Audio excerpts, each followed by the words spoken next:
The chaos brought by this pandemic has led many to think of ways and means to source out finances for a living. Even young people, they've learned to do online selling of goods. How about you? Can you think of a business to undertake?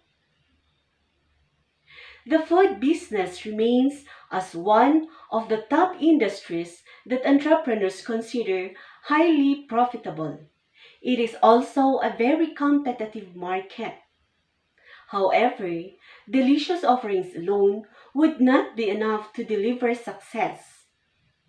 In a business, there are many factors to consider.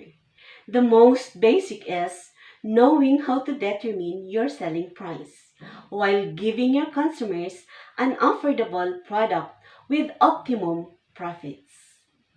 This week's lesson, Calculating Cost of Production, will give you an idea if the business that you have in mind will be profitable or not. There are important terms that you need to know and understand in this lesson, which are defined in your LAS. These are the following. Markup is the amount added to the purchase cost to cover the operating expenses and profit. Any person working in business or retail will find the skill of being able to calculate markup percentage very valuable.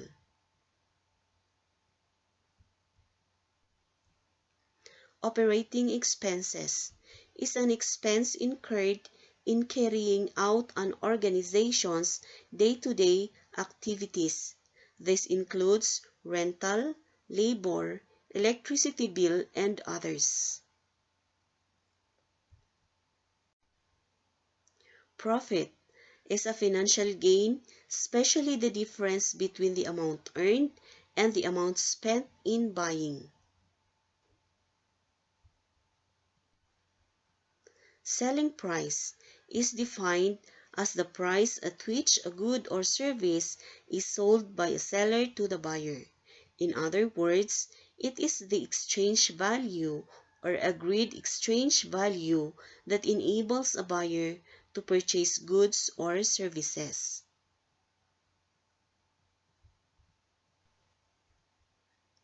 Purchase cost refers to the cost incurred from manufacturing a product and services. Cost of production is the sum of the purchase cost and the operating expenses. Yield refers to how much you will have of a finished or processed product. We have guiding principles of costing that entrepreneurs, especially in food businesses, considered in order to reach their goal. Here are some of it. Food costing. It is very important to know the food costing as it has direct effect on the profitability of a restaurant. It is the cost of ingredients and does not include other costs such as labor and overheads. Food costing is an essential tool in determining whether food costs targets are being met. Another principle is basic recipe costing. Why is it a need to understand the basics of recipe costing? Some of the reasons are: 1. To know how much food cost is incurred on each recipe. This gives a clear view of how much to earn per dish. 2. To understand how to properly allocate the price of the food product to achieve the target profit. 3. To study the way the competitors allot price to their food products against an industry benchmark. 4. To know when to reduce a recipe cost. So, an entrepreneur must be updated with the costing. Another principle is the food costing tools. The following tools and calculations are important in deriving food costs. One tool is the standard recipe. Costing based on standard recipe makes it easy to compute food costs based on serving that are needed. Another tool is the up-to-date ingredient costs. Current prices should be the basis of costing. Thus, it is a need to do a price check from time to time. Recipe cost sheet. This is for recording data and all information about the recipe such as current unit cost, actual ingredient cost, and cost per portion. Let us move on to the computation of the cost of production. For example, Denver plans to serve pinikpikan in his restaurant. How does he compute for the cost of production? Let us help him do it step by step. Step number 1. Prepare the recipe for pinikpikan. What is a recipe again? A recipe is a set of instructions for preparing a particular dish, including a list of ingredients required. After having the recipe of pinikpikan, it is good to have the price list of the ingredients, which is composed of 3 columns. The particulars, which are the ingredients, unit used or the quantity, and the unit cost, which is based from the current price in stores. Let us present the given in ratio and proportion. 1 kilogram of live chicken is to 180 pesos, is equal to 1.5 kilograms of live chicken is to X, or we can write it this way. 1 kilogram of live chicken all over 180 pesos is equal to 1.5 kilograms of live chicken all over X. Let variable X be the amount if you will buy 1.5 kilograms of live chicken.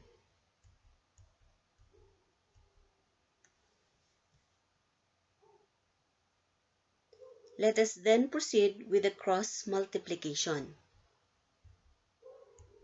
1 kilogram times X is equal to 180 times 1.5 kilograms. And to get the value of X, apply the cancellation process. Let us cancel kilo on both sides.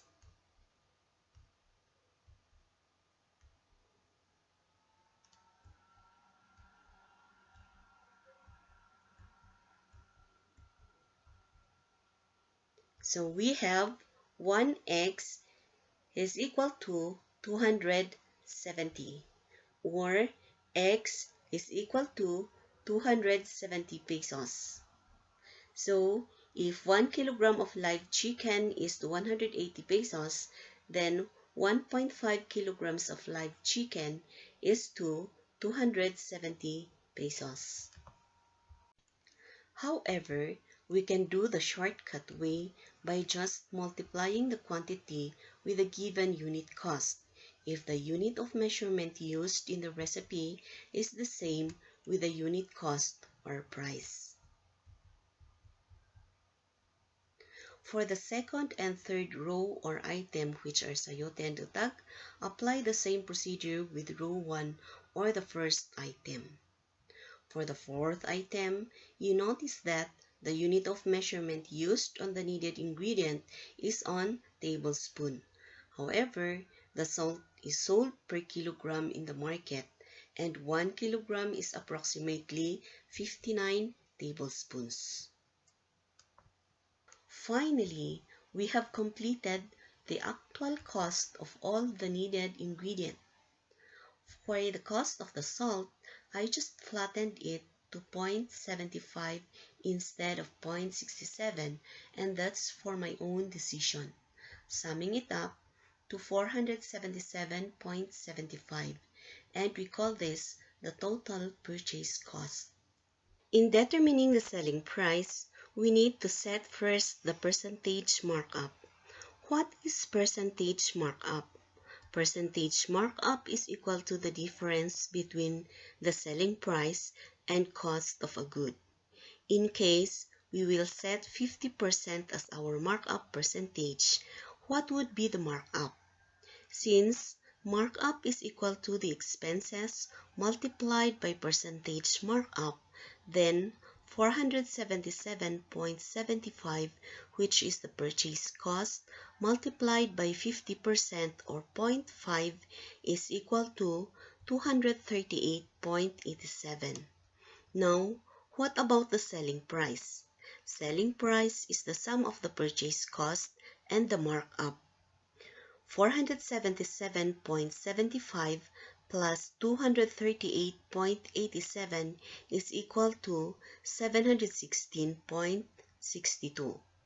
So, if Denver will serve the pinikpikan as a whole for a small family dinner, then the family will pay 716.62 for the pinikpikan except for rice, drinks, appetizers, and maybe desserts. To calculate for the individual serve, let's use the ratio and proportion, wherein 7 individual orders is to 716.62 is equal to 1 serve is to X. Next, we will multiply the outer values, 7 multiplied by X, then the inner values, 716.62 multiplied by 1. So we have the equation 7 multiplied by X is equal to 716.62 multiplied by 1. And we got 7X is equal to 716.62. Applying the cancellation process, divide both sides with 7 to get the value of X. So here it is, X is equal to 102.37, and that is the amount per serve, but Denver flattened it to a whole number and he made it 105 per serve. Let's have another example. In case I will bake and sell cheese muffin, but I need to know first the amount I will use and of course how much will I gain. The first thing I will do is to get ready with the ingredients and their measurements, basing from the cheese muffin recipe. Next is to list down the price list with the unit price to compute for the cost of each ingredient, after which sum it up to get the total purchase cost. After knowing the total purchase cost, I will set the markup percentage, which is 50%, then proceed solving for the markup. 50% of the purchase cost or 0.5 multiplied by 160.27 is equal to 80.135. Now I will know my selling price by adding purchase cost and markup. 160.27 plus 80.135 is equal to 240.45. So, for 24 pieces of cheese muffin, it will be sold for 240.45 or 240. But if I will sell it per piece, I will divide 240 by 24, which is 10 pesos per piece. How about my gain? Well, I will deduct all my expenses that includes purchase cost and operational cost from the total sales or cost of my production. I just estimated 10 pesos for gas contribution and 50 pesos for my labor cost. My total expenses then is 160.27 plus 60, which is equal to 220.27. Next is to deduct it from 240, which is the total sales, and I got 19.73 as my gain from baking and selling cheese muffin. The activities in the last will require your knowledge and understanding on the principles of food costing and skills in computation, which we discussed earlier. In this manner, you will apply the lessons learned in the area of mathematics and English. Successful entrepreneurs and businessmen did not reach what they are now without landing on the first step, which you are in today. They have encountered a lot of challenges but did not give up. They kept going. This is Virginia Cerillo saying, the success of your business comes with enough knowledge on digits. Invite me in your ribbon cutting. Bye.